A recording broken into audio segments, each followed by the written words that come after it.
But Eric Young has showed up in NXT as of last Thursday. I mean, spoiler alert. I mean, WWE announced it themselves, but I guess we'll talk about it.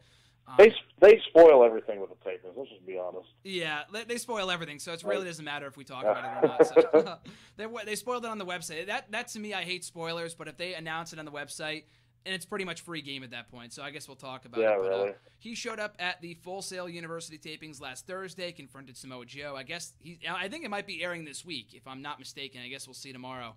But, Eric Young is in NXT. I don't know what Bobby Roode's status is. I think he's still in talks with the company. He was backstage reportedly last week at the tapings. I don't think he appeared in front of the live crowd or wrestled. So I don't know. He's more or less teasing it at this point, I think.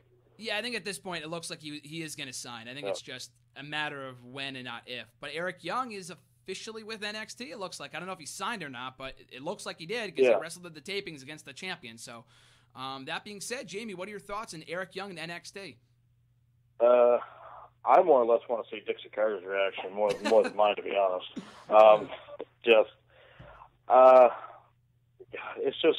It's just like, I mean, it's great. Now, me, I have not been an avid TNA viewer, so I haven't seen a whole lot of Young's work. But from what I have seen, I think he is he's good. I don't really have like a very like in-depth view on him. But just like, you know, it's just another coup for Hunter and for the guys and girls down in Florida, and it's just great because you have so much talent down there now. Like you've got Joe Ballard, if he gets called up at some point within the next month or so. You've got Rude, possibly. You've got Nakamura. Aries, and just like with the teams of like Gable and Jordan and the Revival, it's just, I mean, it like business is booming down there, and it's great.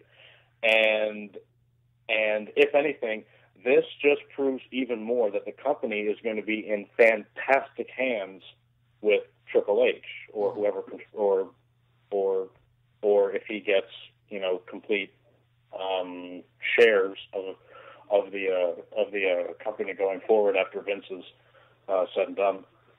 Exactly. I think the future of the company already is almost even here. I mean, you look at the current roster. I know AJ Styles is no fresh face. I mean, he is for the WWE, but he's been wrestling for almost 20 years at this point.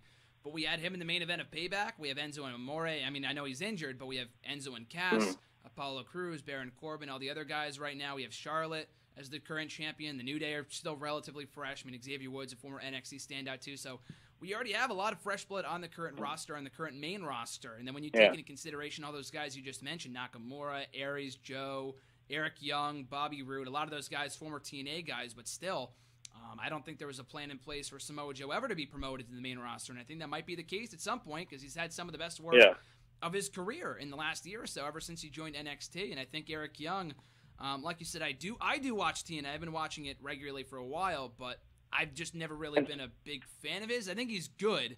I think he's. I mean, it's cool to see him in NXT. I mean, more the better, I guess. More talent, the better. Like you said, I would love to see Dixie Carter's reaction. She hasn't commented on it.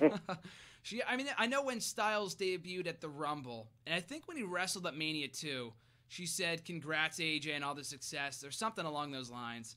That was forced more than anything. Oh, absolutely, especially after she had that saved. She had that saved in her drafts for like pretty much all day. I'm sure she did. Because I can't imagine that, especially after the whole thing that went down, over Royal Rumble weekend, when they said that they went out of their contracts, and it's like that whole shit show of whatever happened with the Bullet Club guys and Styles, and that was bad. That was embarrassing. And then she went back. She went against that by apologizing and saying congrats, and it's just the whole shit show over there. I can't even speak to what's going on over there in terms of their failures because it's just embarrassing. And one thing that I love that they're doing with all of these signees is the fact that they're treating them really well. Like Nakamura had possibly the match of the year with Sami Zayn at the Takeover. Yep. And with Joe being NXT champion and Styles, the fact that he had a